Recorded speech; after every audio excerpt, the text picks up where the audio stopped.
चलिए आज एक बहुत ही दिलचस्प रिपोर्ट पर बात करते हैं। हाँ, इसमें दावा किया गया है कि भारत ने पाकिस्तान अधिकृत कश्मीर यानी हाँ, पीओके में एक बहुत बड़ा और बिल्कुल अलग तरह का मिलिट्री ऑपरेशन किया है। हाँ। और ये कोई एक सर्जिकल स्ट्राइक जैसी कहानी नहीं है। नहीं, बिल्कुल नहीं। ये एक पूरी सोची समझी मुहिम की बात करता है जो कई मोर्चों पर मतलब एक साथ लड़ी गई। और जो बात इसे खास बनाती है वो ये है कि ये पारंपरिक लड़ाई से बहुत आगे की तस्वीरें दिखाती है। हम्म। इस रिपोर्ट के मुताबिक ये जमीन पर लड़ाई, हवा में ताकत और वो जो अदृश्य साइबर वॉरफेयर है, उसका एक मिला-जुला कॉकटेल था। मतलब सिर्फ बंदूकें नहीं। हाँ, सिर्फ बंदूकें नहीं, बल्कि कीबोर्ड और सैटेलाइट भी इसमें हथियार थे। बिल्कुल, स्रोत कहता है कि ये सब सिर्फ 72 घंटों के अंदर हुआ। हाँ, तो आज इसी पर गहराई से बात करेंगे और परत दर परत समझने की कोशिश करेंगे कि इस रिपोर्ट में आखिर दावा क्या किया गया है और इसकी रणनीति कितनी कितनी अलग थी। क्योंकि ये दिखाता है कि कैसे एक-एक कदम को दूसरे से जोड़ा गया था, एक पूरी चेन रिएक्शन बनाने के लिए।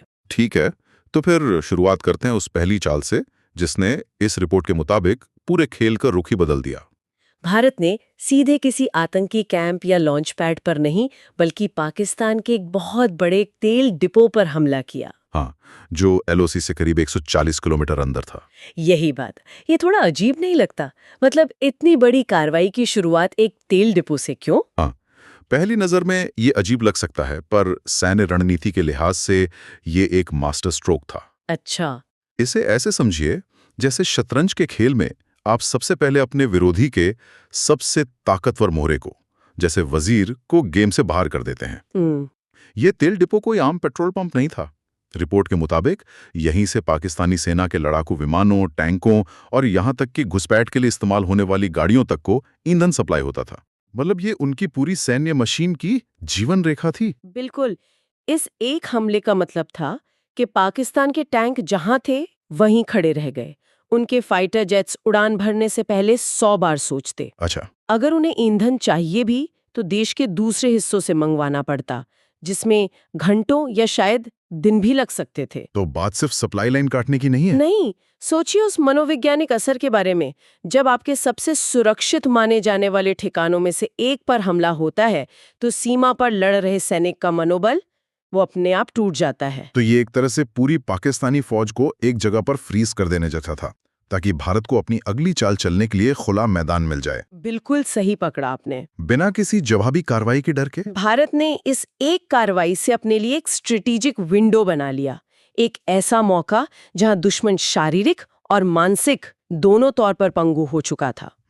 यह पहले ही कदम में दुश्मन को लगभग चेकमेट करने जैसी स्थिति थी। तो उन्होंने सप्लाई लाइन तो जाम कर दी, लेकिन रिपोर्ट कहती है कि असली हमला तो एक साथ 3 दिशाओं से हुआ था, जमीन, हवा और एक तीसरा मोर्चा जो दिखाई भी नहीं दे रहा था। हाँ, पहले जमीन की बात करते हैं। हाँ, जमीन पर एक क्लासिक स्पेशल फोर्सेस ऑपरेशन की तस्वीर दिखती है। रिपोर्ट में बताया गया है कि भारत की स्पेशल फोर्सेस, पैरा एसएफ, माकोस और गरुड़ कमांडो भी। हाँ, और गरुड़ कमांडो, ये सब पहले से पीओके में सक्रिय हो चुके थे। और जो बात हैरान करती है वो है रफ्तार। रफ्तार, बिल्कुल। भारतीय सेना की पर्वतीय ब्रिगेड ने रात के अंधेरे में पीओके के 3 बहुत अहम पॉइंट्स, जिनका नाम तवा, जावा और मंदिर बताया गया है, उन पर सिर्फ 90 मिनट के अंदर कब्जा कर लिया। 90 मिनट। और ये वो पॉइंट्स थे जहां से पाकिस्तानी सेना की गतिविधियों पर नजर रखी जाती थी। मतलब इन पर कब्जे का मतलब था कि दुश्मन एक तरह से अंधा हो गया था। उसे पता ही नहीं था कि भारतीय सेना कहां से और किधर आगे बढ़ रही है।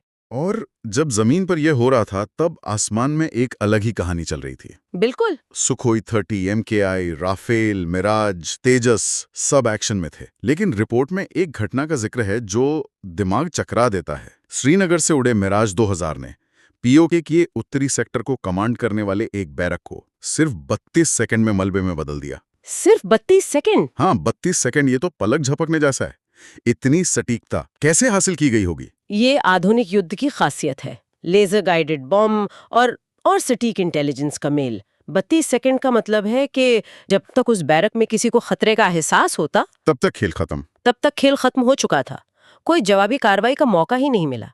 तो जमीन और हवा में तो पूरी तरह से दबदबा बना लिया, लेकिन स्रोत कहता है कि असली गेम चेंजर कुछ और था, कुछ ऐसा जो दिखाई भी नहीं दे रहा था। इसने लड़ाई को एक अलग ही डायमेंशन में पहुंचा दिया है ना। हाँ, और वो था साइबर हमला। स्रोत इसे संयुक्त हथौड़ा नीति कहता है। जमीन का हथौड़ा, हवा का हथौड़ा, और साइबर स्पेस का हथौड़ा। तीनों एक साथ गिरे। भारतीय साइबर विंग ने पाकिस्तान की कई अहम मिलिट्री कम्युनिकेशन लाइनों को जाम कर दिया। इसका असर क्या हुआ होगा जमीन पर? इसे ऐसे समझिए जैसे किसी सेना का नर्वस सिस्टम ही बंद कर दिया हो। अच्छा। कमांड सेंटर का संपर्क अपनी टुकड़ियों से टूट गया। एक यूनिट को नहीं पता कि दूसरी यूनिट क्या कर रही है। जमीन पर मौजूद सैनिकों को कोई आदेश नहीं मिल रहे थे। मतलब पूरी तरह अफरा तफरी। हाँ, भ्रम, अफरा तफरी और डर का माहौल बन गया। जब आपका संचार ठप हो, कमांड सेंटर तबाह हो चुका हो और सप्लाई लाइन कटी हो, तो सेना वो लड़ने से पहले ही हार मान लेती है। यह एक मनोवैज्ञानिक जीत थी। यहाँ पर तकनीक का इस्तेमाल तो और भी आगे जाता है। रिपोर्ट में एक नाम का जिक्र है जो किसी साइंस फिक्शन फिल्म से आया हुआ लगता है। त्रिनेत्र मॉड्यूल 7। एक AI drone cluster. 1 minute, AI drone cluster? इसका क्या मतलब है? क्या ये ड्रोन अपने फैसले खुद ले रहे थे? रिपोर्ट के मुताबिक हाँ। सच में? ये पुराने ड्रोन्स की तरह नहीं थे जिन्हें कोई इंसान रिमोट से उड़ा रहा हो। ये एआई से लैस ड्रोन्स का एक झुंड था। अच्छा। इन्हें बस एक टारगेट एरिया बता दिया गया था। उसके बाद ये ड्रोन खुद ही सबसे सुरक्षित रास्ता चुनते, खतरों को पहचानते, टारगेट को लॉक करते और उसे नष्ट कर देते। और सबसे हैरान करने वाली बात यह है कि ये इतने चुपचाप काम कर रहे थे कि रिपोर्ट कहती है पाकिस्तान के एयर डिफेंस सिस्टम को इनकी भनक तब लगी जब 14 ड्रोन अपना काम करके एक सप्लाई काफिले को जलाकर सुरक्षित वापस लौट चुके थे। ये भविष्य के युद्ध की एक साफ झलक है। इसे क्या कहते हैं? स्वायत्त युद्ध प्रणाली या ऑटोनॉमस वॉरफेयर सिस्टम्स कहते हैं। अच्छा। इसका सबसे बड़ा फायदा ये है कि इसमें आपके सैनिकों का जोखिम लगभग शून्य हो जाता है। मशीनें आपके लिए लड़ती हैं और वो भी इंसानों से कहीं ज्यादा सटीकता और रफ्तार से। और जानकारी इकट्ठा करने के लिए भी एक हाईटेक जासूस था, है ना? Satellite reservoir x. बिल्कुल। अगर एआई ड्रोन सेना के मुख्य थे तो रिजर्वर एक्स सैटेलाइट आंखें थीं। रिपोर्ट के मुताबिक ये सैटेलाइट लगातार पीओके के अंदरूनी इलाकों की हाई रेजोल्यूशन तस्वीरें भेज रहा था। रियल टाइम में? हाँ, रियल टाइम में। पाकिस्तानी सेना अपनी यूनिट्स को कहाँ ले जा रही है, कहाँ डर से उन्होंने ठिकाने खाली कर दिए हैं, और सबसे जरूरी, वो घुसपैठ के लिए किन गुप्त सुरंगों का इस्तेमाल कर रहे हैं। ये सारी जानकारी भारतीय सेना के पास पहुंच रही थी। तो ड्रोन और सैटेलाइट मिलकर एक घातक जोड़ी बना रहे थे। सैटेलाइट बताता था कि कहाँ मारना है और एआई ड्रोन जाकर काम खत्म कर देता था। एकदम। आज की लड़ाई सिर्फ इस बात पर नहीं है कि किसके पास ज्यादा टैंक या सैनिक हैं। लड़ाई इस बात की है कि किसके पास बेहतर और तेज जानकारी है। जिसके पास रियल टाइम डेटा है वही युद्ध का रुख तय करेगा। इन सब सैन्य कार्रवाइयों के बीच एक बहुत ही अजीब कदम उठाया गया। सब कुछ इतना हाईटेक और मिलिट्री फोकस था, और फिर अचानक रिपोर्ट के मुताबिक भारतीय सेना ने पीओके के अंदर एक पुराने जमाने के रेडियो स्टेशन पर कब्जा कर लिया। हाँ, ये थोड़ा अजीब नहीं लगता? पहली नजर में ये बहुत अजीब लगता है। एक तरफ आप एआई ड्रोन्स और सैटेलाइट्स इस्तेमाल कर रहे हैं और दूसरी तरफ एक रेडियो स्टेशन पर कब्जा। हाँ? लेकिन ये इस ऑपरेशन की मनोवैज्ञानिक गहराई को दिखाता है। ये वो स्टेशन था जिसका इस्तेमाल पाकिस्तान सालों से भारत के खिलाफ प्रोपेगेंडा फैलाने के लिए करता था। अच्छा, तो ये प्रोपेगेंडा वाला स्टेशन था। हाँ। और कब्जे के बाद भारतीय जवानों ने वहां से एक संदेश भी प्रसारित किया। संदेश था, पीओके में भारत की वापसी शुरू हो चुकी है, घबराइए मत, यह कदम सिर्फ आतंकवाद के सफाये के लिए है। पर क्या ये उल्टा नहीं पड़ सकता? कैसे? मतलब एक विदेशी सेना आपके रेडियो स्टेशन पर कब्जा करके संदेश दे, तो क्या स्थानीय लोग इस पर भरोसा करेंगे या इसे एक और प्रोपेगेंडा नहीं मानेंगे? ये बहुत वाजिब सवाल है और इसका जवाब हाँ या ना में नहीं है। इस कदम का मकसद शायद पहली बार में भरोसा जीतना था ही नहीं, इसके कई और लक्ष्य थे। पहला, स्थानीय आबादी को एक संदेश देना कि हमारी लड़ाई आपसे नहीं आतंकवाद से है। यह भविष्य में उनका समर्थन हासिल करने की एक नींव रखता है। ठीक है। दूसरा और सबसे जरूरी लक्ष्य, पाकिस्तानी सेना और प्रशासन के अंदर दहशत फैलाना। वो कैसे? जब दुश्मन आपकी जमीन पर आकर आपके ही कम्युनिकेशन चैनल से बात करने लगे, तो ये दिखाता है कि आपका नियंत्रण पूरी तरह खत्म हो चुका है। ये एक ऐलान था कि हम सिर्फ हमला नहीं कर रहे, हम यहाँ शासन स्थापित कर रहे हैं। अच्छा। ये डर पैदा करता है कि हालात उनके नियंत्रण से पूरी तरह बाहर जा चुके हैं। ये इंफॉर्मेशन वॉरफेयर का एक क्लासिक उदाहरण है। बल्कि ताकत का एक बहुत बड़ा प्रदर्शन था। बिल्कुल। अब आते हैं इस रिपोर्ट के सबसे आखिर और शायद सबसे खतरनाक मिशन पर। भारत की एक खास यूनिट, जिसे घोस्ट शैडो टीम कहा गया है, उसे एक बहुत ही जटिल भूमिगत सुरंग नेटवर्क को खत्म करने का काम दिया गया। और ये कोई कच्ची मिट्टी की सुरंग नहीं थी। रिपोर्ट इसे एक पूरे अंडरग्राउंड किले की तरह बताती है। बिल्कुल, ये पीओके के कई गांवों के नीचे फैला एक पूरा नेटवर्क था, जहां से हथियार और आतंकी भारत भेजे जाते थे। रिपोर्ट के मुताबिक टीम ने पहले बिना आवाज के चेकपोस्ट को खत्म किया। फिर जब वो सुरंग के अंदर गए तो वहां एक अलग ही दुनिया थी। मतलब अत्याधुनिक संचार सिस्टम, बिजली के लिए जनरेटर, हथियारों का एक बड़ा स्टोर रूम और यहाँ तक कि एक छोटा सा मेडिकल बे भी। यानी आतंकवादी की एक पूरी फैक्ट्री जमीन के नीचे। और वहां उन्होंने माइक्रो ड्रोन्स का इस्तेमाल किया। ड्रोन्स ने अंदर जाके पता लगाया कि सुरंग के आखिरी हिस्से में करीब 40 आतंकी जमा थे। अच्छा। और भारत में एक बड़े हमले की योजना बना रहे थे। रिपोर्ट में यह भी बताया गया है कि ये आतंकी भारत की कैरन, पुंछ और राजौरी चौकियों पर एक साथ हमला करने की तैयारी में थे, ताकि भारतीय सेना का ध्यान भटकाया जा सके। यहीं पर आकर इस पूरे ऑपरेशन की सारी कड़ियां जुड़ती हैं। कैसे? सोचिए, तेल डिपो पर हमले ने पाकिस्तानी सेना को उनकी जगह पर रोक दिया। हवाई और साइबर हमलों ने ऊपर जमीन पर अफरा तफरी मचा दी। हाँ। इस सब ने घोस्ट शैडो टीम को वो कवर दिया जिसकी उन्हें जरूरत थी, ताकि वो आतंकवाद की जड़ पर हमला कर सकें। और फिर उन्होंने उस पूरे नेटवर्क को विस्फोटकों से उड़ा दिया। रिपोर्ट कहती है कि उन्होंने हथियारों के कमरे में रखे विस्फोटकों को ही डिटोनेट कर दिया, जिससे पूरी सुरंग अंदर ही अंदर ढह गई। हाँ, इस हिस्से को पढ़कर ये साफ हो जाता है कि ये ऑपरेशन सिर्फ कुछ आतंकवादियों को मारने के लिए नहीं था। नहीं, इसका असली लक्ष्य आतंकवाद के पूरे बुनियादी ढांचे को, उसकी जड़ को ही खत्म करना था। एक ऐसी सुरंग को नष्ट करने का मतलब है कि आपने दुश्मन की सबसे सुरक्षित सप्लाई लाइन और घुसपैठ के रास्ते को शायद हमेशा के लिए बंद कर दिया। और ये इस पूरी मुहिम का शायद सबसे निर्णायक कदम था। हाँ, बिल्कुल। तो अगर हम इस पूरी रिपोर्ट को एक साथ देखें तो ये एक असाधारण रूप से सुनियोजित और बहुस्तरीय सैन्य अभियान की तस्वीर पेश करता है।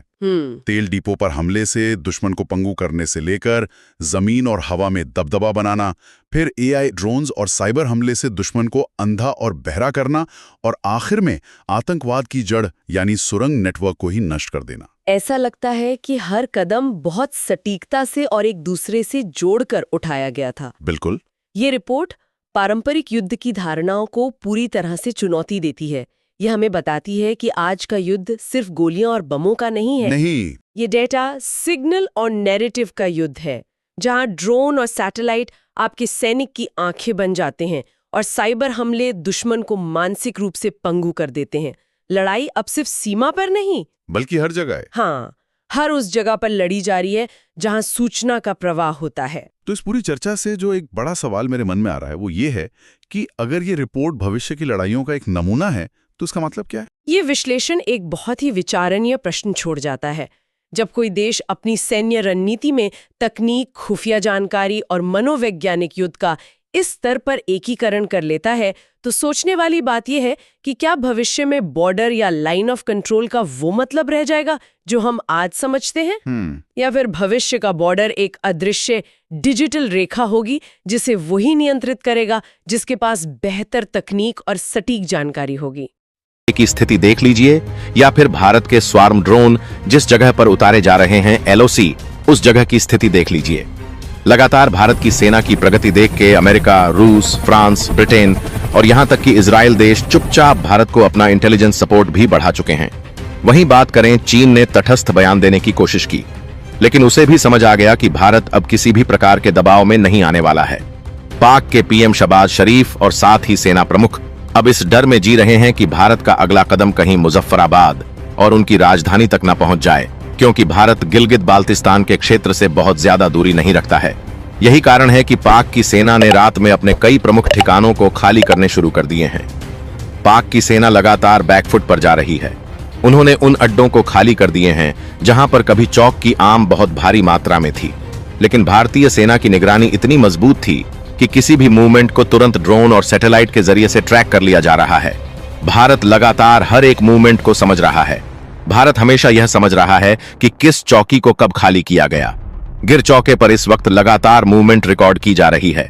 पाक के इन तीनों ठिकानों को भारत ने लगातार टारगेट करते हुए पंगु बना दिया है। अब दुनिया खुलकर यह कह रही है कि अगर भारत इसी तेजी से आगे बढ़ता रहा तो पीओके में भारत का प्रशासनिक नियंत्रण जल्द ही पूरी दुनिया को देखने मिलने वाला है। दोस्तों, जैसे ही पीओके की पहाड़ियों पर भारतीय सेना की गतिविधियां अभूतपूर्व तेजी से बढ़ीं, पूरी दुनिया एक गहरी सांस लेकर बैठ गई, क्योंकि ऐसा पहली बार था जब भारत ने सिर्फ जवाबी एक्शन नहीं बल्कि पूरे रणनीतिक ढांचे को उलटने का फैसला कर लिया था। और अब भारत की नजरें सिर्फ आतंक ठिकानों या लॉन्चिंग पैड पर नहीं थीं, बल्कि उस पूरे नियंत्रण तंत्र पर थीं जिसने दशकों तक भारत को चुनौती दी थी।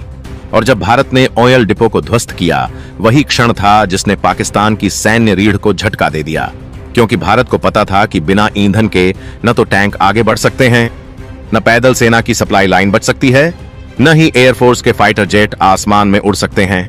और इसी बीच भारतीय साइबर विंग ने पाकिस्तान की रेडियो फ्रीक्वेंसी को इस तरह ब्लॉक किया मानो किसी ने पूरे सिस्टम की नसों में जहर घोल दिया हो, जिससे उनकी यूनिट्स एक दूसरे से पूरी तरह कट गईं।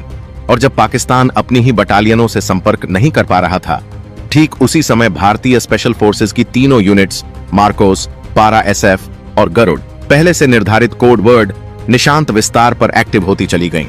और इन यूनिट्स ने रात 2:13 से लेकर सुबह 4:46 तक पीओके के बिल्कुल अंदरूनी हिस्सों में 6 प्रवेश मार्ग बनाते हुए ऐसी साइलेंट इन्फिल्ट्रेशन की कि न सिर्फ पाक रडार अंधा पड़ गया, बल्कि उसका ग्राउंड सर्विलांस सिस्टम भी फेल हो गया। और इस ऑपरेशन का सबसे बड़ा रहस्य यह था कि भारत ने पहली बार अपने artificial intelligence drone cluster Trinetra module 7 का इस्तेमाल किया, जो खुद ही रास्ते पहचानते हैं, खुद ही खतरे की पहचान करते हैं और खुद ही लक्ष्य को लॉक करके ध्वस्त कर देते हैं। और ये त्रिनेत्र ड्रोन इतनी खामोशी से उड़ रहे थे कि पाक की एयर डिफेंस को इनकी भनक तब लगी जब इनमें से 14 ड्रोन पहले ही उनके सप्लाई कैरवां को जला चुके थे। वहीं दूसरी तरफ श्रीनगर से उड़ान भर चुके मिराज 2000 फाइटर जेट्स ने पाक के उस बैरक पर सटीक स्ट्राइक की जहां से पीओके के उत्तरी सेक्टर को कमांड किया जाता था। और जब वह बैरक सिर्फ 32 सेकंड में मलबे में बदल गई, तो वहां मौजूद पाक अधिकारी एक दूसरे की पहचान भी नहीं कर पा रहे थे, क्योंकि भारत ने यह सुनिश्चित कर लिया था कि किसी भी कमांड सेंटर या संचार हब को एक भी मिनट की राहत न मिले। जबकि जमीन पर भारतीय पैरा एसएफ की अल्फा टीम एक बेहद खतरनाक मिशन पर आगे बढ़ रही थी। इस टीम के पास सिर्फ 30 मिनट का समय था, जिसमें उन्हें पीओके के अंदर बने एक भूमिगत गोला बारूद भंडार को ध्वस्त करना था, जिसे पाक सेना भंडार 88 कोड नेम से पुकारती थी, और जिसके बारे में पाकिस्तान को विश्वास था कि दुनिया की कोई भी फोर्स इसकी लोकेशन नहीं ढूंढ सकती। लेकिन भारत ने न सिर्फ इसकी लोकेशन ढूंढ ली थी, बल्कि इसे नष्ट करने के लिए ब्लैक जैवलिन I-5 नाम का माइक्रो वारहेड इस्तेमाल किया गया, जो पहाड़ों के अंदर जाकर विस्फोट करता है। और जैसे ही यह माइक्रो वारहेड जमीन के अंदर घुसा, सिर्फ 4 सेकंड बाद भयंकर विस्फोट ने पूरे इलाके को हिला दिया। और उस विस्फोट की ऊर्जा इतनी थी कि 5 किलोमीटर दूर भारतीय ड्रोन ने रिकॉर्ड किया कि पहाड़ी के अंदर जमी हुई चट्टानें तक दरारों में टूट गईं। और इसी दौरान भारतीय सेना ने एक और बड़ा कदम उठाया। पीओके के भीतर मौजूद पाक की elite battalion black cobra unit पर एक साइलेंट एम्बुश किया, जिसमें भारत ने पहली बार अपने नाइट स्पेक्ट्रम सूट की मदद ली। यह सूट सैनिकों को रात के अंधेरे में पूरी तरह अदृश्य बना देता है, और इस सूट की वजह से ब्लैक कोबरा यूनिट को 100% नष्ट कर दिया। पता तक नहीं चला कि भारतीय कमांडो कब उनके 40 मीटर के दायरे में पहुंच चुके थे, और मात्र 8 मिनट की कार्रवाई में पाकिस्तान की यह पूरी विशेष बटालियन या तो ढेर हो चुकी थी या भाग चुकी थी। और जब यह खबर पाक जेएचक्यू रावलपिंडी पहुंची, तो वहां बैठी कमांड टीम के पैरों तले जमीन खिसक गई, क्योंकि यह वही यूनिट थी जो पीओके की अनब्रेकेबल लेयर कहलाती थी। और उसकी तबाही का मात्र एक ही अर्थ था, भारत अब पीओके के प्रशासनिक ढांचे में प्रवेश कर चुका है। ठीक उसी समय भारतीय वायुसेना ने ऑपरेशन वज्रवायु का अगला चरण शुरू करते हुए नीलम घाटी के ऊपर 3 घंटे तक नॉन स्टॉप एयर डोमिनेंस कायम किया, जिसके कारण पाक के किसी भी फाइटर को टेक ऑफ की अनुमति नहीं दी जा सकी। और जब पाकिस्तान ने अपनी F-16 स्क्वाड्रन को उड़ाने की कोशिश की, तो उनके एयरबेस का रनवे ही पहले से भारतीय मिसाइलों द्वारा क्रेटरों में बदल चुका था। उधर भारतीय थल सेना ने एवेंजर्स कॉलम 13 को आगे बढ़ाते हुए तांगधार सेक्टर को जोड़ने वाली पाक की मुख्य सप्लाई रोड का नियंत्रण अपने हाथ में ले लिया। और जब सड़क के सभी मोड़ों पर भारत के एंटी मटेरियल स्नाइपर्स की तैनाती हुई, तब पाक के आर्मर्ड वाहन सड़क पर कदम रखने की हिम्मत ही नहीं कर सके, क्योंकि हर कदम पर भारत की सटीक फायरिंग उन्हें रोक रही थी। और धरती पर यह सब होते होते आसमान में भारतीय सैटेलाइट रिसर्वर एक्स लगातार पीओके के अंदरूनी इलाकों की तस्वीरें भेज रहा था, जिससे इंडियन आर्मी को पता चल रहा था कि पाक अपनी यूनिट्स को कहां शिफ्ट कर रहा है, कहां डर के मारे ठिकाने खाली कर रहा है और किन सुरंगों का इस्तेमाल कर रहा है।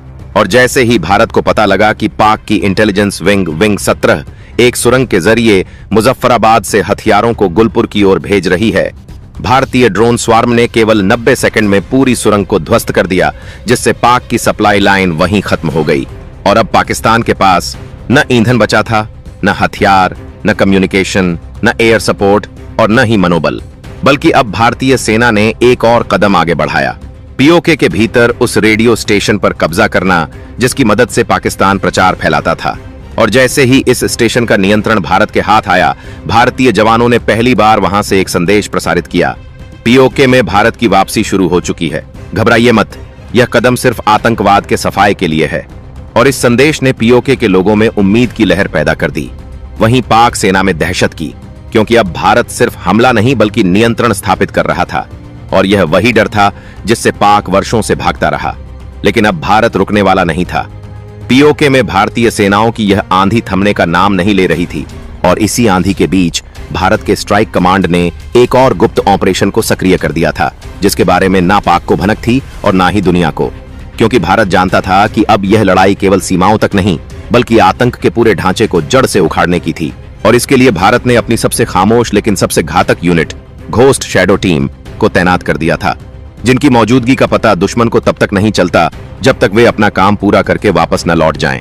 और उसी रात जब पीओके में भारत की सर्जिकल स्ट्राइक से हड़कंप मचा हुआ था, ठीक उसी समय एलओसी से 22 किलोमीटर अंदर एक ऐसी सुरंग की भनक मिली थी जिसका इस्तेमाल आतंकियों की सबसे खतरनाक मूवमेंट के लिए किया जाता था। और यह सुरंग इतनी गहरी और जटिल थी कि इसे ढूंढना ही दुनिया की किसी भी देश की सेना के लिए असंभव जैसा था। लेकिन भारत की एजेंसियों ने पिछले 19 दिनों से इसकी हर हलचल को ट्रैक किया था। और अब वह समय आ चुका था कि इसे हमेशा के लिए खत्म किया जाए, क्योंकि इस सुरंग के जरिए पाकिस्तान लगातार हथियार, विस्फोटक और स्पेशल फोर्स जैसे प्रशिक्षित आतंकियों को भारत में घुसपैठ के लिए भेज रहा था। और इस सुरंग की सुरक्षित मौजूदगी का मतलब था पाकिस्तान की सबसे बड़ी रीढ़ का सुरक्षित रहना। इसलिए भारत ने फैसला किया कि इस सुरंग को खत्म करना इस पूरे ऑपरेशन के सबसे महत्वपूर्ण चरणों में से एक होगा। और जैसे ही घोस्ट शैडो टीम इस सुरंग की ओर बढ़ी, भारतीय सैटेलाइट्स ने ऊपर से उस पूरे इलाके का नक्शा पैटर्न भेजना शुरू कर दिया, जिससे पता चला कि यह सुरंग सिर्फ एक रास्ता नहीं बल्कि 4 आपस में जुड़े अंडरग्राउंड नेटवर्क का हिस्सा थी, जो पीओके के कई गांवों की जमीन के नीचे फैला हुआ था। और इसी नेटवर्क के कनेक्शन से पाकिस्तान अपने आतंकी मॉड्यूल को भारत के खिलाफ सक्रिय रखता था। लेकिन अब भारत ने तय कर लिया था कि इस पूरे तंत्र को हवा में उड़ा देना है। और जैसे ही भारतीय कमांडो इस सुरंग के पहले प्रवेश द्वार तक पहुंचे, उन्होंने पाया कि वहां पाक आर्मी की एक मिनी चेकपोस्ट भी बनाई गई थी, जो रात में नजर रखने का काम करती थी। लेकिन भारत ने ऑपरेशन को इतना खामोशी से अंजाम दिया कि पहरेदारों को पता भी नहीं चला कि मौत उनके बिल्कुल पीछे खड़ी हो चुकी है। और पलक झपकते ही कमांडो ने पूरे चेकपोस्ट को बिना गोली चलाए, बिना अता आवाज के खत्म कर दिया, ताकि अंदर मौजूद आतंकियों और पाक सैनिकों को किसी भी प्रकार का अलर्ट न मिले। और उसके बाद घोस्ट शैडो टीम ने सुरंग में प्रवेश किया, जहां अंदर करीब 70 से 90 आतंकी मौजूद होने की जानकारी पहले ही एजेंसियों ने दे दी थी। और यह आतंकी भारी मात्रा में हथियारों के साथ भारत में किसी बड़े हमले की तैयारी में लगे थे। लेकिन उन्हें नहीं पता था कि भारत पहले ही उनके हर कदम को देख चुका है। और सुरंग के अंदर उतरते ही कमांडो ने वह दृश्य देखा जिसने साबित कर दिया कि पाकिस्तान का आतंकवाद केवल सीमा के पास की लड़ाई नहीं बल्कि एक सुव्यवस्थित सैन्य गतिविधि की तरह संचालित हो रहा है। क्योंकि सुरंग के अंदर अत्याधुनिक संचार सिस्टम, जनरेटर, हथियारों के स्टोर रूम और एक छोटा मेडिकल बे भी मौजूद था। मतलब पाकिस्तान ने इसे किसी किले की तरह बनाया था, लेकिन अब भारत इसे मिनटों में खत्म करने की तैयारी में था। और कमांडो ने अपने माइक्रो ड्रोन अंदर भेजे, जिससे पता चला कि सुरंग के अंतिम चेंबर में करीब 40 आतंकी मीटिंग कर रहे थे। और यह आतंकी भारत की कैरन, पुंछ और राजौरी चौकियों पर एक साथ 5 अटैक प्लान कर रहे थे, ताकि भारतीय सेना का ध्यान बंट सके। लेकिन किस्मत को कुछ और ही मंजूर था, क्योंकि भारत पहले ही इस पूरी प्लानिंग को पकड़ चुका था। और अब भारत इस सुरंग को उड़ाकर आतंक की रीढ़ को खत्म करने वाला था। लेकिन तभी सुरंग के दूसरे हिस्से में हल्का सा कंपन महसूस हुआ, जिससे समझ आया कि पाकिस्तान ने कहीं न कहीं से इस पूरे इलाके में कुछ मूवमेंट शुरू कर दी है। शायद उन्हें किसी संकेत से पता चल गया हो कि भारत यहां तक पहुंच चुका है और भारत को अब तुरंत ऑपरेशन की स्पीड बढ़ानी थी। इसलिए कमांडो ने 3 दिशा में टीम बांटी। एक टीम आतंकी चेंबर की ओर, दूसरी हथियारों के स्टॉक रूम की ओर और तीसरी टीम निकलने वाले दूसरे रास्ते की ओर, ताकि कोई भी आतंकी सुरंग से बाहर न निकल सके। और फिर जो हुआ वह इतना तेज था कि पाकिस्तान उसे समझ भी नहीं पाया। भारतीय कमांडो ने सबसे पहले हथियारों के कमरे में मौजूद विस्फोटकों को डिटोनेट किया।